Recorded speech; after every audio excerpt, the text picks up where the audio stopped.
আমাদের মাননীয় সংসদ সদস্য গয়েশ্বর রায় এখানে নাই। তিনি কালকে বললেন যে বিড়ির দামটা একটু কমাইলে ভালো হতো। মাননীয় স্পিকার, আমাদের মাননীয় প্রধানমন্ত্রী বিড়ি যাতে না খায়, নেশাদ্রব্য যাতে না খায়, মদ যাতে মানুষ না খায়, সেজন্যই তো দাম বেশি করেছে। কালো টাকাকে সাদা করার একটা ব্যাপার আছে। কালো টাকা সাদা করার কথা যদিও স্পষ্টভাবে বলা হয় নাই, তো কয়েকটা ধারাতে আছে যেখানে কালো টাকাকে সাদা করার প্রস্তাব আছে। কালো টাকা মানে হারাম টাকা। হারাম টাকা ঘুষ দিয়ে কি হালাল করা যাবে? কখনোই যাবে না। মাননীয় স্পিকার, এই ধারাটা বন্ধ করতে হবে যে কালো টাকাকে সাদা করা যাবে না। এটা যদি চালু থাকে, অন্যায় বলে কোনো জিনিস বাংলাদেশে আর থাকবে না, সব ন্যায় হয়ে যাবে। চুরি করার টাকা, আত্মসাৎ করছে টাকা, বিভিন্নভাবে পাচার করছে টাকা, এই টাকাগুলোর মধ্য থেকে কিছু টাকা দিয়ে বা কিছু ট্যাক্স দিয়ে এটাকে যদি হালাল করে ফেলে, তাহলে ভালো কাজ আর দুনিয়াতে থাকবে না, হারাম কাজগুলো সব ভালো কাজে পরিণত হয়ে যাবে।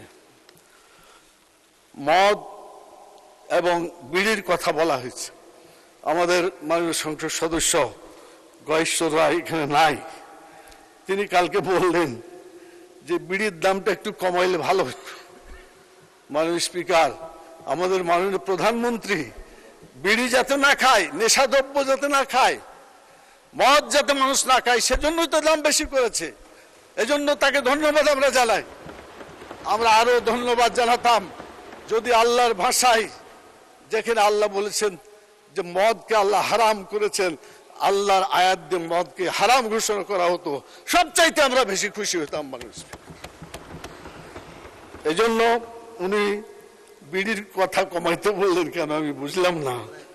তো যাই হোক, এটা মাননীয় প্রধানমন্ত্রী দেখবেন, ওনারই লোক, উনি চাচ্ছেন এটা কমাইতে, আর এটা আরো বৃদ্ধি হোক। এটাই পরস্পর এই কথাগুলা দলের শৃঙ্খলা পরিপন্থী বলেও আমার কাছে মনে হয়। প্রতি সপ্তাহে সর্বোচ্চবার বিকাশ পেমেন্টে 50 জন হবেন পেমেন্ট চ্যাম্পিয়ন। জিতে নিন টিভি সহ আকর্ষণীয় সব প্রাইজ। মাননীয় স্পিকার,